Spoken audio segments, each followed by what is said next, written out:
ఈ ప్రకృతి సేద్యం చేయడం అనేది చాలా సంతోషకరమైన విషయము. థ్యాంక్ యూ అన్న, థ్యాంక్ యూ. ఇంకొక ముఖ్యమైన విషయం ఏంటంటే చాలామంది చదువుకుంటున్నారు, వ్యవసాయాలు చేస్తున్నారు, అన్నీ చేస్తున్నారు, కానీ ప్రకృతి సిద్ధంగా భోజనం తిన్నామనే ఆలోచనలో ఎవరూ లేరు.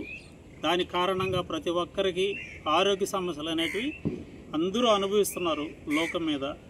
రైతు అనేవాళ్ళు కూడా ఇది అనేది దాని మీద శ్రద్ధ లేకనో, అవగాహన లేకనో, ఇంట్లో ఉండే వాళ్ళ సపోర్ట్ లేకనో, ఆలోచన లేకనో, అందరూ కూడా తెలిసిన వాళ్ళు కూడా దీన్ని ధైర్యంగా ముందుకెళ్ళలేక అదే పురుగు మందులు విపరీతంగా వాడినటువంటి ఈ వరి ధాన్యాన్ని తినడం కానీ, కూరగాయలు తినడం కానీ, అందువలన ఈ క్యాన్సర్ రోగాలు కానీ, జ్వరాలు కానీ ప్రతి ఒక్కటి కూడా బీపీ కానీ, షుగర్ కానీ అన్నీ అవగాహన లేక కొలుచుకున్నట్లుగా అయిపోయింది.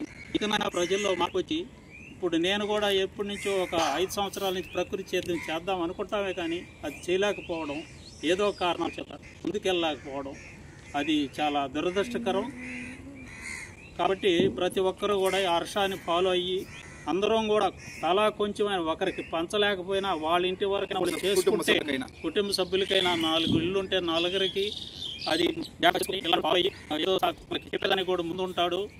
ఏ సమస్య వచ్చినా ఎట్లా చేయాలని ఇంకా చాలామంది ఉన్నారు మన జిల్లాలోనే కాదు, ఇతర జిల్లాల్లో కూడా. అదే రసాయన మందు కొట్టేవాళ్ళు కూడా ఏమని కొట్టావంటే అర్థమే చెప్తారు, కొట్టినట్టు చెప్పరు. అదే ప్రకృతి సిద్ధంగా చేసే ప్రతి ఒక్క రైతు కూడా నేను చాలామందిని కలుసుకున్నాను, ఫోన్లో మాట్లాడాను, ఎన్నో విధాలుగా ప్రయత్నం చేసి వాళ్ళతో విషయం చెప్తా ఉంటాను. మనం ఒకటి అడిగితే 4 సమస్యల గురించి ఒకటి సమాధానం చెప్తారు. అదే ప్రకృతి సేద్యంలో చెప్పే విషయంలో కూడా ప్రకృతి అనేది కనిపిస్తుంటుంది. నాకు చాలా సంతోషకరం. ఉరుకోత కోసేటప్పుడు పైరులు చాలా సంతోషకరం. కెమికల్ అన్ని పడిపోయినాయి. మన పడిపోవాలి. సార్కి ఫోన్ చేసినప్పుడు సార్ అని చెప్పి ఇంకొక విషయం ముఖ్యమేంటంటే అదే రసాయనాల్లో నేను చాలా వ్యవసాయం శ్రద్ధగానే చేస్తుంటాను, కానీ చూస్తూ ఉంటాను ఎక్కువ యూరియాలు వేయడము అలాంటి వాళ్ళు ఇప్పుడు మామూలుగా పడిపోతూ ఉంటాయి. అదే యూరియాలు తక్కువ వేసి కొద్దిగా ప్రోటీన్స్ అదే మామూలుగా అన్నీ వాటికి కావాల్సిన విటమిన్స్ అయితే ఏదైనా కూడా అలాంటి రూపంలో అన్నీ కూడా ఉన్నాయి. అయినా వాడి వేసిన వాళ్ళకి కానీ ఇప్పుడు ఆర్గానిక్ పద్ధతిలో ఇక్కడ వచ్చి హర్ష వరి పైరు చూడడం జరిగింది. చాలా చక్కగా ఉన్నది, పడిపోవడం లేదు, కాలుపొట్టు కానీ అన్నీ ఉన్నాయి. పక్క పొలాలన్నీ ఒరిగిపోఉన్నాయి ఆర్గానిక్లో చేసింది. మళ్ళీ వర్షాకాలం ఇది, ఈ వర్షాకాలం అయినా కూడా సరే ఇది మాత్రం అదే సివిఆర్ చింతల వెంకటరెడ్డి అనే రైతు ఆయన కనిపెట్టినటువంటి ఆయన ఎంతో కృషి చేసి ఈ ఆర్గానిక్ పద్ధతిలో సివిఆర్ మెథడ్లో మట్టి ద్రావణాలతో స్ప్రే చేసేటువంటి ఈ కార్యక్రమం అందరికీ తెలియజేశాడు. కొన్ని కోట్ల మంది ఇతర దేశాల్లో కూడా ఆయన అనుసరించినటువంటివి చాలామంది చూస్తూ ఉంటాం. మనం టీవీల్లో చూస్తూ ఉంటాము, యూట్యూబ్లో చూస్తూ ఉంటాము. ఆయన ఇండియాలోనే కాదు ప్రపంచ దేశాల్లో పేటెంట్ తెచ్చుకున్నాడు. దానికి జెనీవాలో పేటెంట్ తెచ్చుకున్నాడు. ఆ విషయంగా నేను కూడా ఒకసారి ఆయనతో మాట్లాడడం జరిగింది ఫోన్లో. చాలా చక్కగా చెప్తాడు. అంత వయసు అయినా కూడా మనకు ఆర్గానిక్ ఇదే ప్రకృతి సేద్యం చేసే వ్యవసాయం చేసే వాళ్ళ ఆ మనస్తత్వం కూడా అట్లే ఉంటుంది.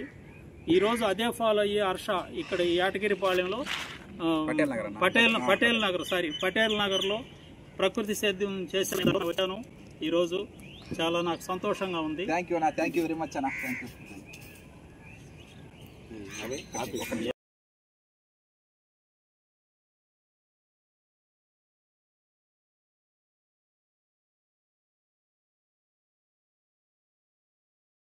ప్రకృతి వ్యవసాయం చేస్తున్న విధానాన్ని చూడాలని ప్రభాకర్ రెడ్డి గారు చాలా దూరం నుంచి రావడం జరిగింది. ఆయన ఇంకో విషయం ఏంటంటే ఈ విధంగా ఈ రోజుల్లో యువతరం వాళ్ళు ఎక్కడ పెట్టినా కూడా ముందుకెళ్ళిపోయి సిటీలో లగ్జరీ లైఫ్గా వేరుగా పోయే రోజుల్లో హర్ష ఈ విధంగా ఇక్కడ పెద్దోళ్ళని చూసుకుంటా 4 తరాల వారసులు ఒకే ఇంట్లో ఉండడం జరుగుతుంది. నేను హర్ష వాళ్ళ అబ్బాయి మా నాన్న మేము 9 ఉన్నాం.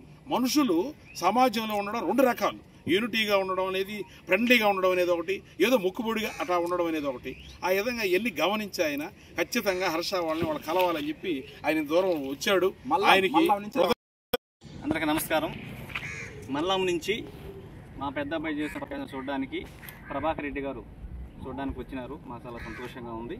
Okay, thank you sir. Okay, all the best of luck. నేను మాట్లాడతాను. వరి అనేది ఒక గడ్డి జాతి కుటుంబానికి చెందిన మొక్క. దాని సైంటిఫిక్ నేమ్ వచ్చి ఒరిజా సెటెవా. ఇప్పుడు ఫ్యామిలీ ఎట్లాగా ఒక ఫ్యామిలీ మెంబర్స్ లాగా ఉంటారో అట్లాగా ఇది ఒరిజా సెటైవ్ అంటారు దీని సైంటిఫిక్ నేము. ఇది భారతదేశంలో ఎక్కువగా దాదాపు అసలు మన భారతదేశమే అన్నపూర్ణ దేశం. ఒకప్పుడు ఇప్పుడన్నా ఈ మిల్లెట్స్ వీటి మీద పడ్డారు, కానీ ఒకప్పుడు మన భారతదేశం అన్నపూర్ణ దేశం. ఈ విధంగా ఈ వరి సాగు చేయడం, ప్రకృతి వ్యవసాయంలో 10 మందికి మంచి ఆహారం అందించడం, 10 మందికి జీవనోపాధి కల్పించడం, ఇది ఒక సంతోషకరమైన విషయంగా భావిస్తున్నాను. ఇది వృధాగా పోకూడదు, ఇది ఉండిపోవాలా. నా తర్వాత తరం వాళ్ళకి కానీ నెక్స్ట్ జనరేషన్ వాళ్ళకి కానీ ఇది చిరస్థాయిగా ఉండిపోవాలా అన్న సుసంకల్పంతోనే ఈ పుస్తకం నేను రచించడం జరిగింది. ఈ పుస్తకం మెయిన్ ఉద్దేశం ఏంటంటే, మానవ జీవితం ఉన్నంత వరకు వరి అనేది పండిస్తానే ఉంటారు. అంటే rice is life, everyday twice we need rice.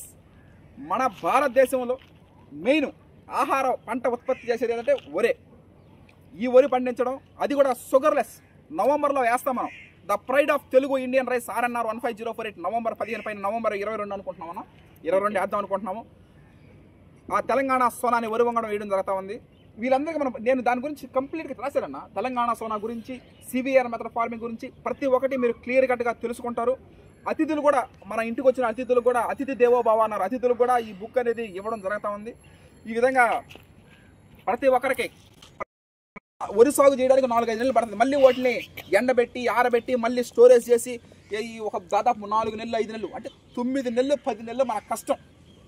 మన కష్టానికి తగ్గిన ప్రతిఫలం పొందినాడే మనకి ఆనందం, సంతోషం రావడం జరుగుతుంది. ఈ విధంగా ఈ రైస్ అంటే వరి సాగు చేయడం నా ప్యాషన్. కేవలం ప్యాషన్ ఉంటే సరిపోదు, ప్రాఫిట్ కూడా ఉండాలి. ప్రాఫిట్ అంటే ఈ రైస్ అమ్మడం, ప్రాఫిట్. ప్యాషన్, ప్రొఫెషన్, ప్రాఫిట్ కానీ ఉంటే ఏ రంగంలోనైనా విజయం సాధించగలుగుతారు. దానికి ఉదాహరణ నేనే.